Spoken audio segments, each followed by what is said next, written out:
And hello everyone. कैसे हैं आप लोग? सब अच्छा है। मैं पूरा उम्मीद करता हूं कि आप लोग सभी स्वस्थ होंगे, अच्छे होंगे और अपना अपना काम अच्छे तरीके से कर रहे होंगे। तो चलिए, स्वागत करता हूं मैं आप लोगों का हमारे इस नए वीडियो लेक्चर में। और ये नया वीडियो लेक्चर संबंधित है इंडिया चाइना वॉर 1962 से। जैसा कि हम सभी जानते हैं कि हमने कहा था आप लोगों से कि मैं इंडिया चाइना के रिलेशन को पूरा अपने वीडियोस के माध्यम से समझाऊंगा, इसके बारे में जो भी बातें हैं शुरुआत से लेके अभी तक की बातों को। तो पहले भी इसके इससे संबंधित जो पहला वीडियो था इंडिया चाइना रिलेशन के, उसमें हमने समझा था कि इंडिया और चाइना के बीच में जो रिलेशंस रहे हैं वो कब कब कैसे कैसे दोनों देशों के राष्ट्रपति या प्रधानमंत्री जो है एक दूसरे देश का दौरा करते हुए इन दोनों के बीच में कब कब कौन कौन से समझौते हुए हैं। उन सब चीज़ों के बारे में हम लोगों ने उस चीज़ को समझा था, जो एक ओवरव्यू देता है भारत और चाइना के रिलेशन को, एक पॉजिटिव चीज़ भी बताता है साथ साथ। क्योंकि हम भारत और चाइना के संबंध में बहुत सारी नेगेटिव चीज़ें हैं। हम हमेशा से इस चीज़ को ऐसा देखते आए, मैक्सिमम तौर पे ऐसा देखते आए हैं कि चाइना काफ़ी ज़्यादा डिस्टर्ब किया है। और हाँ, ये सच भी है, डिस्टर्ब भी किया है, लेकिन एक इसके साथ एक फैक्ट भी है कि इन दोनों देशों ने काफ़ी प्रयास भी किए हैं आपस में एक दूसरे के रिश्तों को ठीक करने के लिए। तो उस पॉइंट को भी समझना था, इसलिए उस पॉइंट को मैंने अपने फर्स्ट वीडियो लेक्चर में समझाया है, जिसमें बहुत सारे फैक्ट्स भी हैं जो आपके आने वाले परीक्षाओं में काम आ सकते हैं और एज अ जनरल नॉलेज भी काम आ सकता है। आज इस वीडियो लेक्चर के माध्यम से हम लोग समझेंगे कि भारत और चाइना के बीच में जो पहला युद्ध हुआ था 1962 में, उस युद्ध के क्या-क्या कारण थे, क्या वजह थी, क्या कहानी थी उस युद्ध की, और फिर फाइनल कंक्लूज़न क्या निकला था। जैसा कि हम सभी जानते हैं कि भारत को उस वक़्त हार का सामना करना पड़ा था, लेकिन क्यों करना पड़ा था? क्या हमारी कमज़ोरी थी या कुछ कारण कुछ और था? क्या हम लड़ नहीं सकते थे? क्या ये वजह था? या इसके पीछे कोई स्ट्रैटेजिक प्लानिंग हमारी कमज़ोर हो गई थी, जिस वजह से हमको हार का सामना पड़ना पड़ा था? तो इन सब कहानियों को हम लोग समझेंगे, और आखिर चाइना को ऐसे क्या आन पड़ा अचानक से कि चाइना ने भारत के ऊपर आक्रमण कर दिया? इन सब बातों को हम लोगों को समझना है। ओके, तो चलिए हम लोग शुरू करते हैं इस लेक्चर को और पूरी अच्छे तरीके से समझते हैं इस इंडिया चाइना वॉर को, सो दैट कि इंडिया चाइना के संबंधों को समझने में फिर कभी परेशानी ना हो और इसकी सारी कहानी, सच्ची कहानी हम सभी को मालूम हो। ये एक सीन है इंडिया चाइना के वॉर का, जहाँ दोनों सोल्जर एक दूसरे के अगेंस्ट खड़े हैं, Indian Indian soldier and Chinese soldier. अब कहानी समझते हैं हम लोग कि India was attacked on October 20, 1962, okay, in what famously came to be known as Sino Indian war of 1962। Uh, Bharat के ऊपर आक्रमण हुआ था चाइना की तरफ से। इम्पोर्टेंट ये है कि भारत के ऊपर आक्रमण हुआ, चाइना ने आक्रमण किया 20 अक्टूबर 1962 को, और इसी को हम लोग साइनो इंडियन वॉर कहते हैं। ठीक है। भारत का ये विश्वास था कि वो चाइना इसके ऊपर कभी आक्रमण नहीं करेगा। क्यों? क्योंकि हाल ही में 1954 मतलब 1962 में ये वॉर हुआ, और 1954 में दोनों देशों के बीच में एक पीसफुल कोएग्जिस्टेंस का ट्रीटी साइन हुआ था, जिसको हम लोग पंचशील समझौता भी कहते हैं। और इसमें यह कहा गया था कि कोई भी देश, न भारत न चाइना, एक दूसरे के इंटरनल इंटरनल मैटर में टांग अड़ाएगा, और ना ही एक दूसरे के बॉर्डर के साथ खिलवाड़ करेगा। कोई एक दूसरे के क्षेत्र में ज़बरदस्ती नहीं घुसेगा, और एक डिफाइंड बॉर्डर होगा। इस तरह की बातों पर समझौते हुए थे, और इसको हम लोग फेमसली जानते हैं इंडी चीनी भाई-भाई का, भारत चीनी भाई-भाई का अ, नारा लगा था उस वक़्त, ठीक है? लेकिन चूँकि इस भरोसे में भारत बैठा कि भई ये समझौता साइन हो चुका है, तो वो प्रिपेयर्ड नहीं था कभी भी कि चाइना इसके ऊपर आक्रमण करेगा, चाइना इस समझौते को तोड़ेगा, इस समझौते में लिखी गई जो बातें थी, उस बातों का उल्लंघन करेगा। इसलिए we were not prepared at that time, ठीक है? And so what came as the result? The result was the standoff between 10,000 to 20,000 Indian troops and 80,000 Chinese troops. एक तरफ 80,000 चाइनीज सैनिक थे, दूसरी तरफ 10 से 20,000 की संख्या में भारतीय सैनिक थे, और इन दोनों के बीच में युद्ध होता है। ठीक है। And this war continued for a month and ended on November 21। ठीक है। 20 अक्टूबर 1962 से शुरू होकर के यह 21 नवंबर 1962 को समाप्त होता है, और ये समाप्ति होती है चाइना के द्वारा, जब चाइना ने सीज फायर का डिक्लेरेशन कर दिया था। ओके। शुरुआत से अगर बात करते हैं, 1947 से अगर बात करते हैं, जब भारत अस्तित्व में आया था, कह सकते हैं भारत आज़ाद हुआ था, तब से ही भारत ने हमेशा से प्रयास किया है कि चाइना के साथ एक कॉर्डियल रिलेशन एस्टैब्लिश्ड रहे, क्योंकि दो बड़े देश हैं, इंडिया और चाइना दो बड़े देश हैं, एशिया के सबसे बड़े देश हैं भारत और चाइना। ठीक है। तो दोनों के लिए आवश्यक है कि ये दोनों बड़े देश आपस में अच्छा संबंध बना करके रखें। तो भारत ने इस चीज़ का प्रयास हमेशा से किया है, आज भी ये प्रयास में लगा है भारत देश, ठीक है। लेकिन चीज़ें गड़बड़ कहाँ होती है? गड़बड़ होती है तब जब चाइना ने ये अनाउंस किया कि वो तिब्बत को ऑक्यूपाई करने वाला है। उसके संदर्भ में भारत ने एक लेटर भेजा, लेटर ऑफ प्रोटेस्ट, है ना? Proposing negotiations on Tibet issue. एक लेटर ऑफ प्रोटेस्ट भेजा कि भाई तिब्बत के इश्यू पर कुछ नेगोशिएशंस होना चाहिए।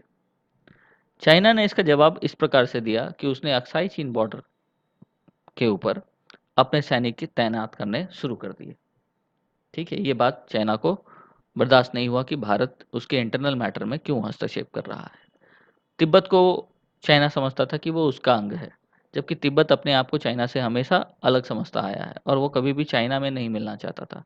तो जब चाइना ने उसके ऊपर ज़बरदस्ती करना शुरू किया लगभग 1951 में, तब तिब्बत ने भारत से नेगोशिएट करने की बात कही थी, कुछ हेल्प करने की बात कही थी और भारत ने इस बात में तिब्बत का सपोर्ट करते हुए चाइना को लेटर ऑफ प्रोटेस्ट भेजा था और इस चीज़ को चाइना ने गलत दिशा में गलत समझ करके उसको अपने अगेंस्ट एक स्टेप माना और यहाँ से दोनों के रिश्तों की खटास शुरू हो जाती है, ठीक है।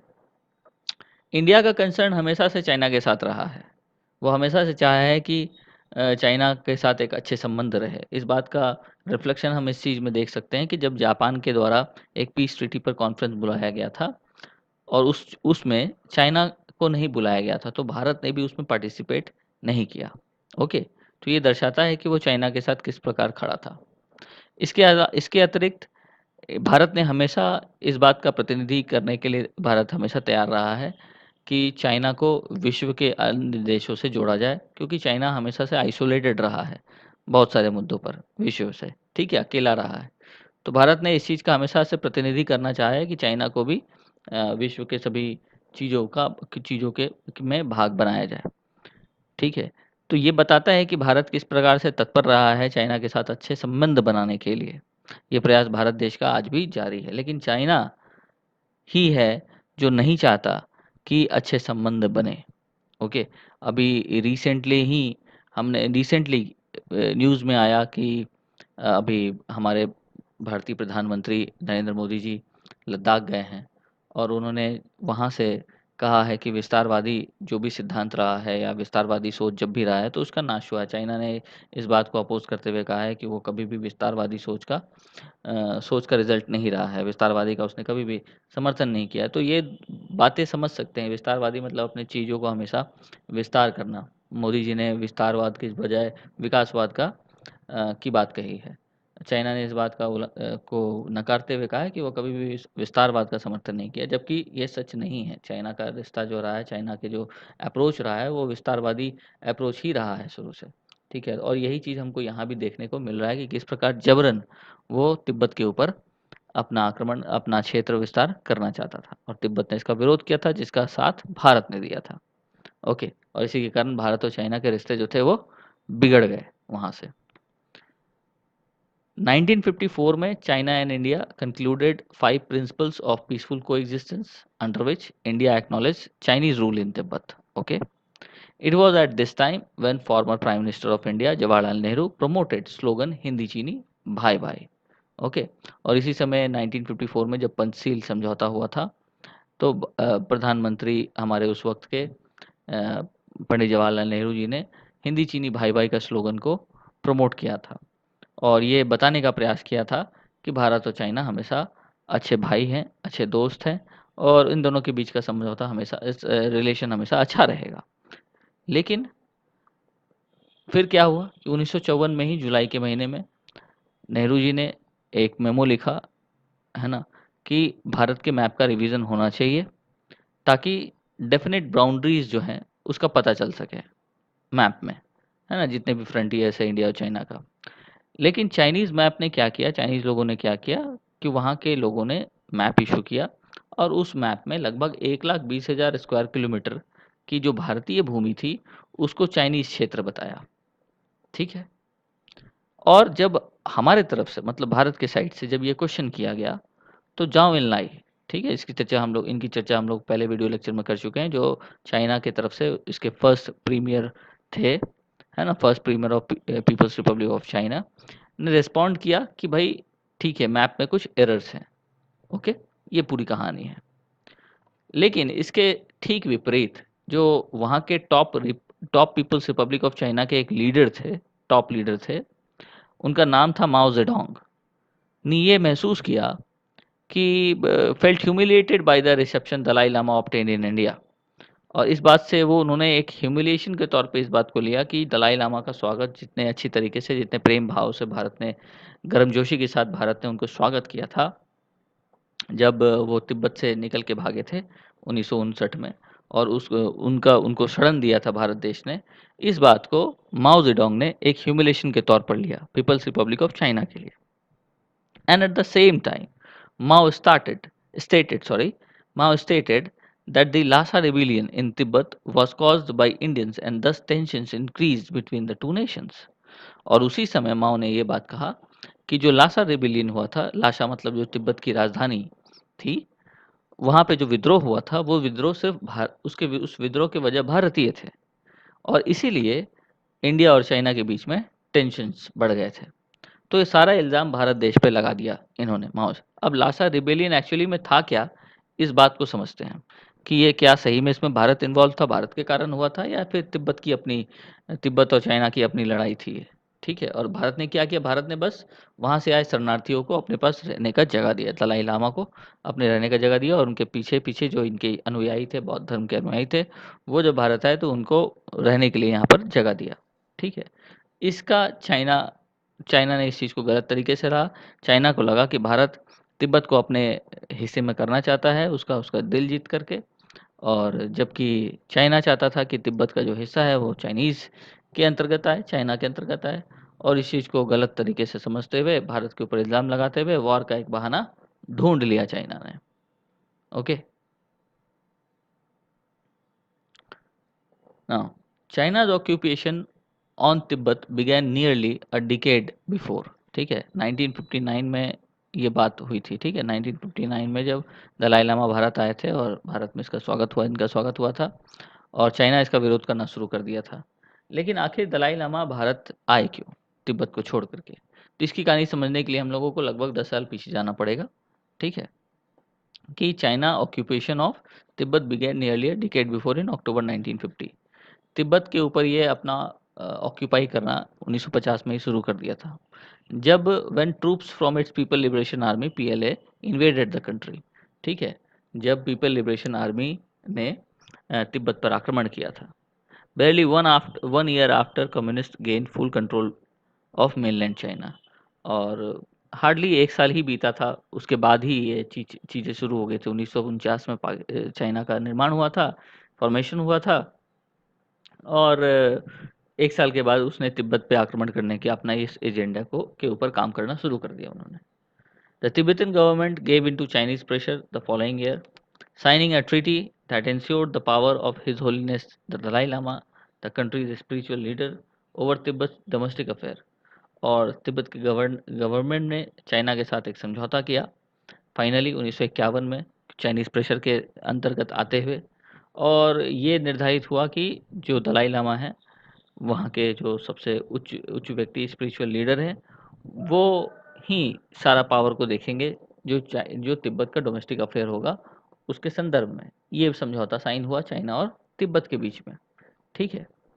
Resistance to the Chinese occupation built steadily over the next several years, including a revolt in several areas of eastern Tibet in 1956। क्योंकि वहाँ पर चाइनीज़ ऑक्यूपेशन हो चुका था तिब्बत में, जो कि तिब्बत वासियों को ये पसंद नहीं था, और इसलिए नापसंदी की वजह से इन दोनों के बीच में काफ़ी सारे विद्रोह अलग-अलग जगहों पर ईस्टर्न तिब्बतन क्षेत्र में होते रहे थे, ठीक है, खास करके 1956 के दौरान। और फिर दिसंबर 1958 आते-आते रिबेलियन वॉज सिमरिंग इन लासा। और जब 1956 से ये चीज़ें शुरू हुई, रिबेलियन का जो धुआं था एक तरह से समझिए कि उठने लगा, और 1958 आते-आते लासा तक ये आग पहुंच गई, ठीक है, विद्रोह की आग। And the PLA command threaten to bomb the city if order was not maintain. और जो पीएलए था, पीपल्स लिबरेशन आर्मी थी, उन्होंने इस बात से धमकी दिया इस तिब्बत वालों को कि अगर ऑर्डर मेंटेन नहीं होगा और ये विद्रोह चलता रहेगा तो फिर तिब्बत के ऊपर बॉम्ब से अटैक किया जाएगा। फिर the March 1959 uprising in Lhasa was triggered by fears of a plot to kidnap the Dalai Lama and take him to Beijing. 1959 में जो ये अपराइजिंग शुरू हुआ लासा में, वो किस बात से शुरू हुआ? तो वो इस बात से शुरू हुआ था कि इस बात का डर फैल गया था कि दलाई लामा को किडनैप करने का कोई प्रयास चाइनीज़ कर सकते हैं और उनको उठा करके बीजिंग ले जाया जाएगा। ये चीज़ें उस समय फैल गई थी। और ऐसा क्यों हुआ था? क्योंकि चाइनीज़ मिलिट्री ऑफिसर्स ने दलाई लामा को इनविटेशन दिया था कि वो पीएलए हेडक्वार्टर में जाएँ, अपना एक थिएटिकल परफॉर्मेंस करने के लिए, ठीक है? और उन्हें चाय पर न्योता दिया था। और साथ-साथ ये भी कहा था कि ही मस्ट कम अलोन, उनको अकेले आना चाहिए, and that no Tibetan military bodyguards और personnel would be allowed past the edges of the military camp. और अगर उनका कोई तिब्बतन मिलिट्री बॉडीगार्ड्स अगर आता है या पर्सनल आता है, तो फिर military camp, Chinese military camp के आगे उन्हें आने की अनुमति नहीं दी जाएगी। इसका मतलब ये था कि दलाई लामा को अकेले जाना था इस चीज़ को अटेंड करने के लिए। और तिब्बतन लोगों ने इस बात को समझा कि शायद दलाई लामा को किडनैप करने का कोई विचार किया जा रहा है, ठीक है? तो उन्होंने इस बात का विरोध किया और भारी पैमाने पर विरोध किया। और ये घटना है 1959 की, मार्च 1959 की। Okay.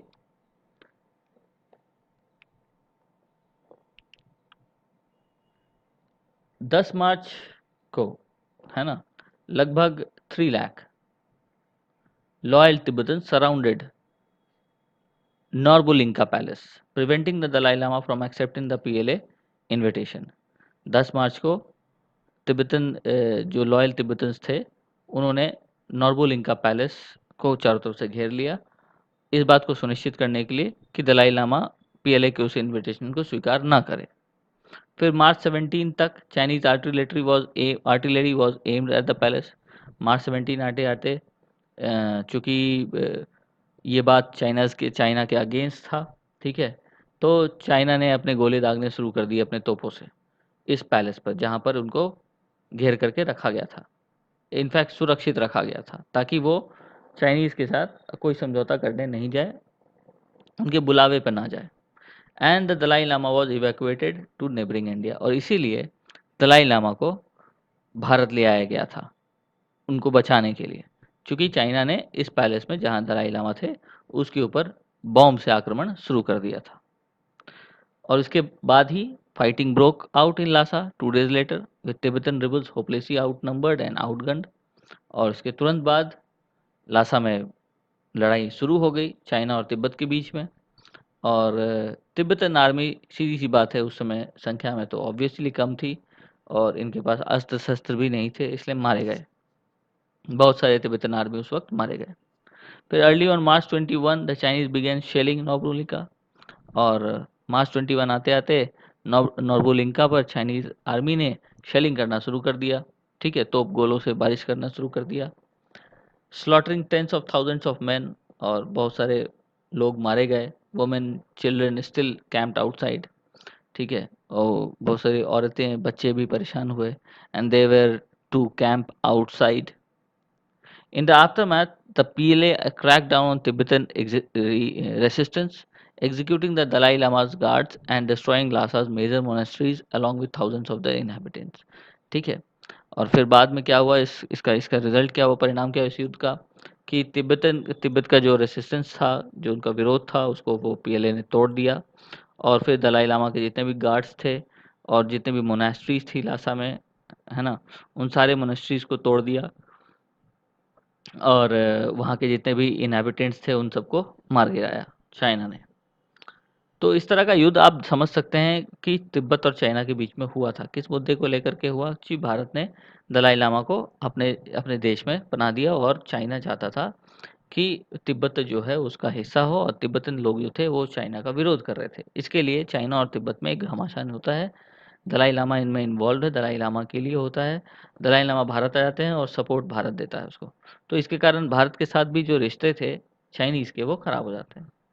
China's stranglehold on Tibet and its brutal suppression of separatist activity has continued in the decades following the unsuccessful uprising. ठीक है। Tens of thousands of Tibetans followed their leader to India, और इसके कारण बहुत सारे Tibetan लोग जो थे उन्होंने अपने लीडर के साथ आना उचित समझा और भारत में आए, where Dalai Lama was long maintained a government in exile in the foothills of the Himalayas. Okay.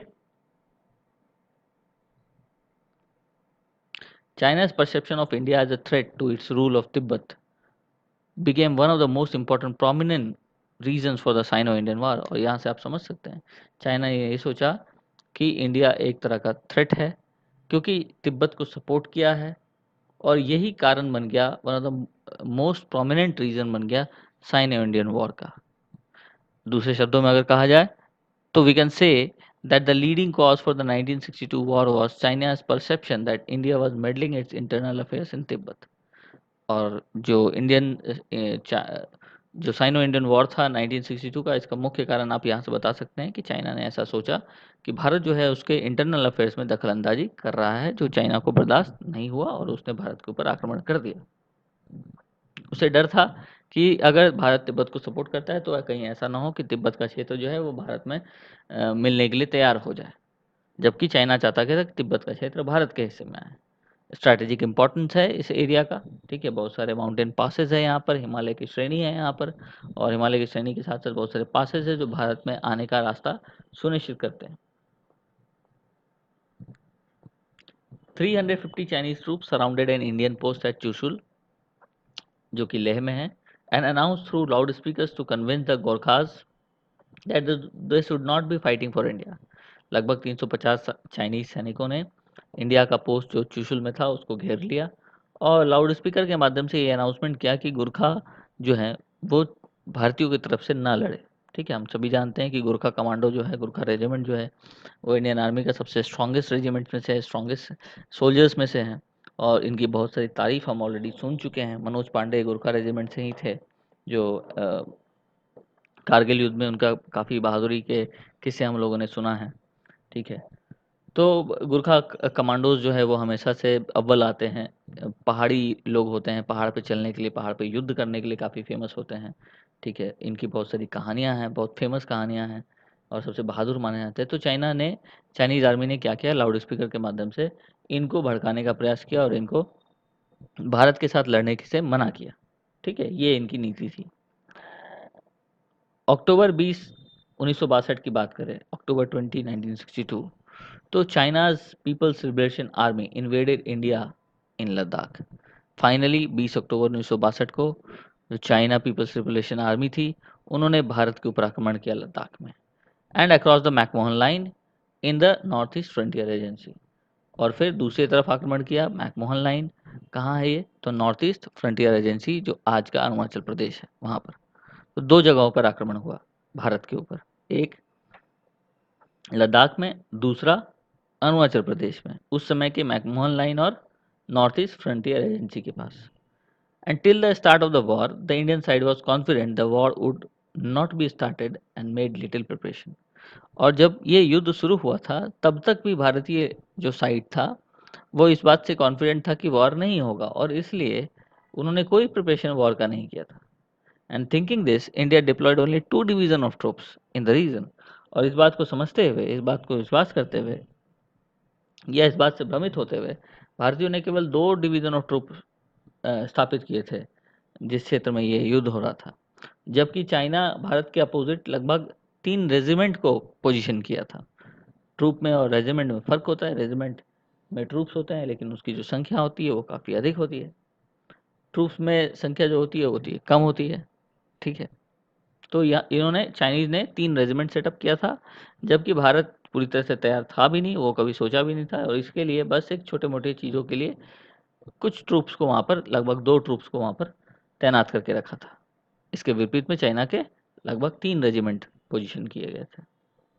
The Chinese also cut Indian telephone line. Chinese ने इंडियन टेलीफोन लाइन्स को भी कट कर दिया, preventing the defenders from making contact with their headquarters, ताकि जो defend कर रहे लोग हैं वहाँ पर वो भी अपने हेडक्वार्टर से कॉन्टैक्ट नहीं कर पाए। On the first day the Chinese infantry also launched an attack from the rear. और पहले दिन में चाइनीज इन्फेंट्री ने भी अटैक किया रियर एंड से।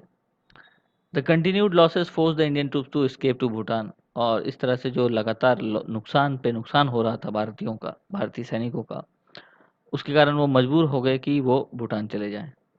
फिर अक्टूबर 22 को Chinese lighted a bush which caused a lot of confusion among the Indians. Some 400 Chinese troops attacked the Indian position, and उन्होंने क्या किया कि एक बुश में आग लगा दी, जो बहुत सारे कन्फ्यूजन क्रिएट हो गए भारतीयों के मन में, और लगभग 400 चाइनीज जो ट्रूप थे उन्होंने इंडियन पोजीशन पर अटैक किया। The initial Chinese assault was stopped bye accurate Indian mortar fire. और ये जो शुरुआती चाइनीज असॉल्ट था उसको रोका गया। ठीक है, रोका किसके द्वारा गया? मोर्टार फायर के द्वारा। ठीक है। And when the Indian army discovered that a Chinese force gathered in a pass, it opened fire with mortars and machine guns and killed about 200 Chinese soldiers. और जब भारतीय सैनिकों को ये पता चला कि चाइनीज फोर्स जो है वो किसी पास में छिपे बैठे हैं, तो फिर भारतीयों ने क्या किया, भारतीय सैनिकों ने क्या किया कि they opened the fire with mortars and machine guns and killed about 200 Chinese soldiers. Okay. The war officially ended on 20th November 1962। और फिर वार का समाप्ति होता है 20 नवंबर 1962 को, जब चाइना ने फाइनली अनाउंस किया अपना सीज फायर। ठीक है, along the entire Sino Indian border even as some minor conflict continued in Nepal and Aksai Chin. और चाइना ने फाइनली 20 नवंबर 1962 को अपने तरफ से सीज फायर डिक्लेयर किया। ठीक है, और जितने भी पूरे साइनो इंडियन बॉर्डर थे उस एरिया में, और उसके बाद भी हालांकि छोटे मोटे कॉन्फ्लिक्ट्स होते रहे हैं चाइनीज और इंडियन के बीच में। लेकिन अब इतनी कहानी से हम लोगों को क्या जानने को मिलता है? तो जानने को ये मिलता है कि the Sino Indian war put the spotlight on India's unpreparedness in a war situation and underline the need to modernise its armed forces. Sino Indian war ने इस बात पे स्पॉटलाइट किया भारत में, भारत के अनप्रिपेयर्डनेस के ऊपर स्पॉटलाइट दिया। ठीक है, कि एक सुपर पावर देश बनना जो चाहता है जो राष्ट्र, निश्चित तौर पर उसको इस प्रकार से अनप्रिपेयर्ड नहीं होना चाहिए किसी भी परिस्थिति के लिए, उसको हमेशा प्रिपेयर्ड होना चाहिए। तो पहली बात तो ये उजागर होता है। दूसरा बात, भारतीयों को अपने आर्म्ड फोर्सेस को मॉडर्नाइज करने की आवश्यकता थी उस वक्त, क्योंकि हमारे पास जो गन उपलब्ध थे वो बहुत ही बेसिक लेवल के गन हुआ करते थे, जिसको फायर करने में बहुत समय लगा करता था, जबकि चाइनीज़ के पास उस वक्त भी ऑटोमेटिक गन्स हुआ करते थे जो हमारे मामले में काफ़ी तेज़ थे। ठीक है, तो हम जब भी लड़े तो हमेशा अपने स्किल्स के दम पे लड़े हैं। बाकी लोग भले ही अपने अस्त्र और शस्त्र के माध्यम से लड़ते हैं, के बल पे लड़ते हैं, लेकिन भारतीय सैनिकों ने जब भी लड़ा है तो अपने विल पावर पे और अपनी सक्षमता, अपनी काबिलियत के आधार पर लड़ा है। तो यहाँ से ये कमी भी निकल के सामने आती है। इसके साथ-साथ it also highlighted the crucial strategic mistakes India committed. इसके साथ-साथ ये भी परीक्षित होता है कि भारत ने किस प्रकार से किसी क्रूशियल स्ट्रैटेजिक मिस्टेक्स किए थे उस वक़्त, जिसके कारण ये नौबत आया, and including not using the Indian air force. और उस एरर में एक जो सबसे बड़ा एरर यह था कि उन्होंने, भारतीयों ने इंडियन एयर फोर्स का सहारा नहीं लिया था। This point is important for you to know. Okay. भारत ने हालांकि यूएसए से मदद मांगा था, लेकिन यूएसए ने कोई मदद करने से इनकार कर दिया था। चाइना ने पाकिस्तान को बोला था इन्वॉल्व होने के लिए, पाकिस्तान ने भी मना किया था इन्वॉल्व होने के लिए इस वॉर में। ठीक है, तो ये कहानी है आपको इंडिया और चाइना की, कि कैसे इसकी शुरुआत होती है, फिर क्या इसका बैकग्राउंड है, और फिर ये अंत कहाँ जा करके होता है। ओके, मुझे उम्मीद है कि आप लोगों को यहाँ तक कहानी पूरी समझ में आई होगी और अच्छे से आई होगी। ठीक है, यही पूरी कहानी है चाइना और इंडिया के 1962 के वॉर से संबंधित। फाइनली भारत उस समय हार जाता है, उसको बहुत सारे लेसन सीखने पड़ते हैं, और हमने सीखा भी है। आज की हमारी जो फ़ौज है वो पूरी तरह से सक्षम है, पूरी तरह से अवेयर है, पूरी तरह से टेक्नोलॉजी और बाकी हथियारों से लैस है, मन में जोश है, किसी भी सेना से आसानी से लड़ सकती है। और ये बात निश्चित तौर पर पता होना चाहिए हम सभी को कि हमारी जो भारतीय सेना है वो विश्व में सबसे ज़्यादा काबिल है, जो किसी भी पहाड़ी क्षेत्र में युद्ध कर सकती है और उस युद्ध को जीत सकती है। ठीक है, तो ये बहुत बड़ा एडवांटेज है हमारे साथ। भले ही पेपर में, ऑन पेपर हमारी संख्या थोड़ी सी कम हो, लेकिन हमारे में इतना दम है कि जब जब कभी भी युद्ध होगा, चाइना से हो या पाकिस्तान से हो या किसी और देश से हो, भारत उसमें विजयी बन करके निकलेगा। ऐसा विश्वास हमें अपने भारतीय सैनिकों पर है और होना चाहिए। ओके। और सीखना क्या है? तो कुछ गलतियाँ जो हुई, उन गलतियों से मैं समझता हूँ कि हम लोग अभी तक सीख चुके हैं। चलिए, तो हम लोग फिर अगले वीडियो लेक्चर में बात करेंगे इंडिया चाइना रिलेशन के अगले भाग में, कि उसका रिलेशन इस वॉर के बाद किस प्रकार का रहा, और फिर और कौन-कौन सी ऐसी बातें हैं जो हमें जानना ज़रूरी है और प्रेज़ेंट सिचुएशन क्या टोटल बना हुआ है अगले पिछले 2-3 महीनों में क्या सिचुएशन में तब्दीली आई है, लद्दाख का एरिया क्यों फ़ेमस है, पैंगोंग लेक क्यों फ़ेमस हो रहा है, क्यों उस पे दबदबा बनाने के प्रयास की जा रही है चाइना और भारत के बीच में। ये अचानक से ऐसी स्थिति कैसे उत्पन्न हो गई है, इन सब विषयों के ऊपर हम लोग चर्चा करेंगे अपने अगले वीडियो लेक्चर में। तब तक के लिए मैं आप लोग अपना ख्याल रखिए, खुश रहिए और पढ़ाई-लिखाई कीजिए और वीडियो पसंद आए तो डेफ़िनेट तौर पर इसे लाइक कीजिए, शेयर कीजिए, सब्सक्राइब कीजिए चैनल को and wait for the next video. Thank you very much, take care, God bless you बेटा।